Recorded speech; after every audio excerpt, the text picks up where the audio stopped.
আজকের গল্প নারীর যোগ্যতা। গল্পটি লিখে পাঠিয়েছেন সুলতানা রাজিয়া।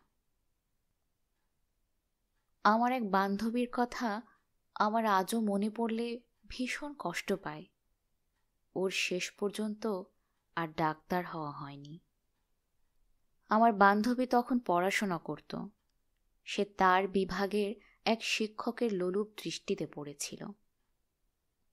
ইচ্ছা করলেই একজন ছাত্রী এ শিক্ষকের বলয় থেকে মুক্তি পায় না যদি তার কুদৃষ্টি কোনো ছাত্রীর দিকে একবার পড়ে।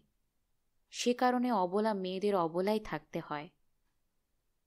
এই কথা সত্য একটা ভালো ইউনিভার্সিটির জন্য। হয় সতীত্ব হারাও, না হলে ডিগ্রি নাও। এসব মেয়েদের ছেলে বন্ধুদেরও কিছু করার থাকে না তখন, কেননা ছাত্র শিক্ষক কোনো কোনো ক্ষেত্রে একই রাজনৈতিক সংগঠনের ছায়াতলে আবদ্ধ থাকে। ফলে ব্যক্তির চেয়ে দল বড়। একই বিষয়ে বারবার ফেল করাতে বিষিয়ে ওঠে আমার বান্ধবী। হঠাৎ ওই স্যার একদিন তাকে ডেকে বসেন। সে যায় স্যারের চেম্বারে তার অন্য এক বান্ধবীকে নিয়ে। কেন ফেল করলো, কি কি কারণ ছিল ইত্যাদি। দ্বিতীয় দিনে একা যায় সে। তাকে অনেক শিখিয়ে দেয় স্যার। খুশি হয় আমার বান্ধবী। তৃতীয় দিনে অ্যানিম্যাল অ্যানাটমি বিষয়ে শেখানোর এক পর্যায়ে স্যার তাকে প্রশ্ন করেন, পেলভিক বোনটা তোমার নিজের শরীরে দেখাও। টকটকে লাল হয়ে যায় আমার বান্ধবীর মুখখানি। নীরবে বের হয়ে আসে সে। তার প্রেমিককে লজ্জায় বলতে পারে না। আবার পরীক্ষা দেয়, পাশ করে না। সব ঘটনা এবার সে বলে অন্য শিক্ষকদের। কোনোই লাভ হয় না, কারণ বাংলাদেশে সবারই সফল সমিতি আছে, সংগঠন আছে। নেই শুধু নারীদের। নারীদের চাই যোগ্যতা। পরে আমার বান্ধবী আর কোনোদিনই পাশ করতে পারেনি।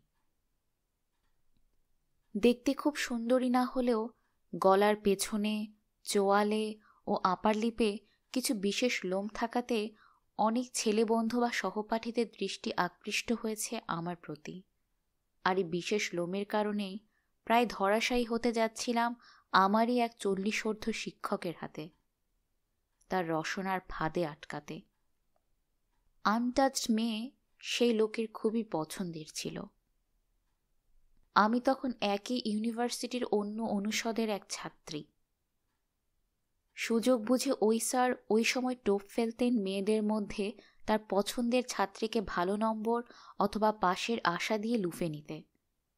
সরলা, সবলা, অবলা এবং যোগ্য মেয়ে এই নারী প্রেমিকের খিদে মেটাত।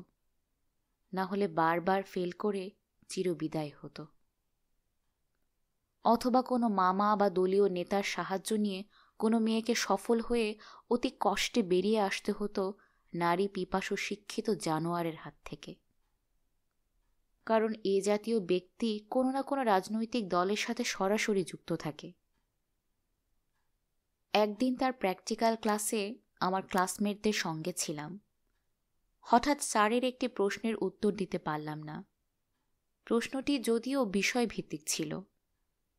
ক্লাস শেষে স্যার সব ছাত্রছাত্রীকে চলে যেতে বলেন, শুধু আমি ছাড়া। সবাই চলে যায়। যদিও সবাই এই স্যারের চরিত্র সম্পর্কে জানে, আমিও জানি, তবুও থাকতে হলো আমাকে। একসময় স্যার তার সঙ্গে তার চেম্বারে যেতে বলেন। ভয়ে আমার শরীরে কাঁপুনি উঠছে। মুখ দিয়ে কোনো কথা বের হচ্ছে না। চেম্বারে নেয়ার পর স্যার আমাকে ওনার সামনের চেয়ারে বসতে বলেন। নির্জন কুঠুরি। বেয়ারাকে ডেকে বলেন, তুমি আমার জন্য সিগারেট নিয়ে এসো। ব্যাস, সবই নীরব। আমার আশেপাশে মানুষ বলতে কেউ রইল না। আমাকে ভয় পাচ্ছ? ভয়ের কিছু নেই। স্যার আমাকে সান্ত্বনা সুরে বলেন, সিম্বায়োসিস বোঝো? বুঝি। কিছুক্ষণ থেমে উত্তর দিলাম, শোনো মেয়ে, এমন কাজ আমরা করব যাতে তুমি উপকৃত হও আর আমিও উপকৃত হই। স্যারের প্রস্তাব।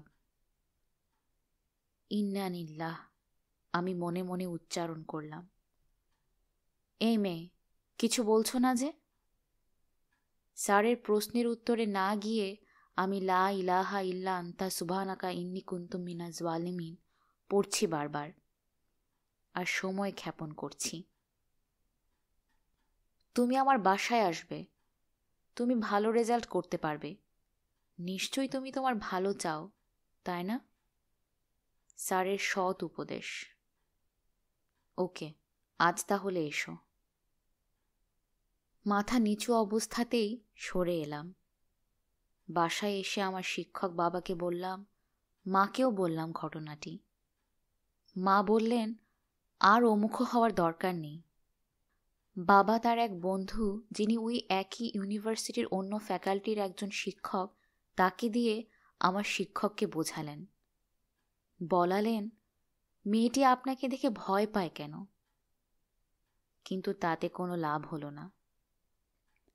একদিন স্যারের রাজনৈতিক দলের এক সন্ত্রাসী ছাত্রনেতাকে অনুরোধ করলেন আমাকে ভয় দেখাতে এবং আমি যেন স্যার যা যা করতে বলে তাই করি।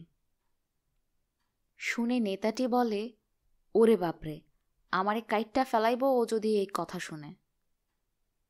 এখানে ও হলো আরেক ছাত্রনেতা, যে আমার একজন ভালো শ্রেণীর বন্ধু ছিল। আমাকে ভালোবাসত সে।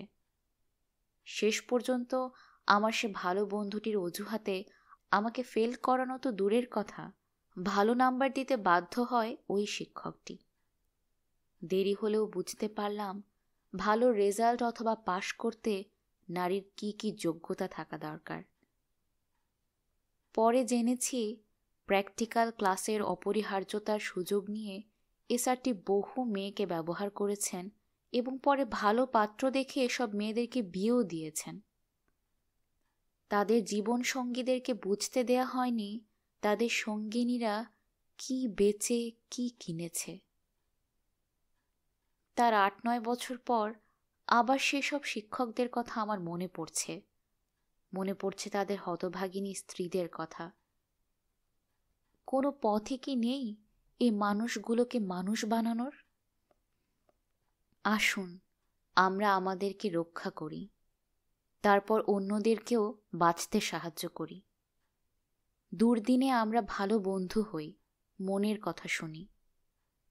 নিজের সততা, নিষ্ঠা, একাগ্রতা, পবিত্রতা এবং ভালোবাসা দিয়ে আসুন নিজেকে যোগ্য করে তুলি, একটি ভালো ও সুস্থ সমাজ গড়ি।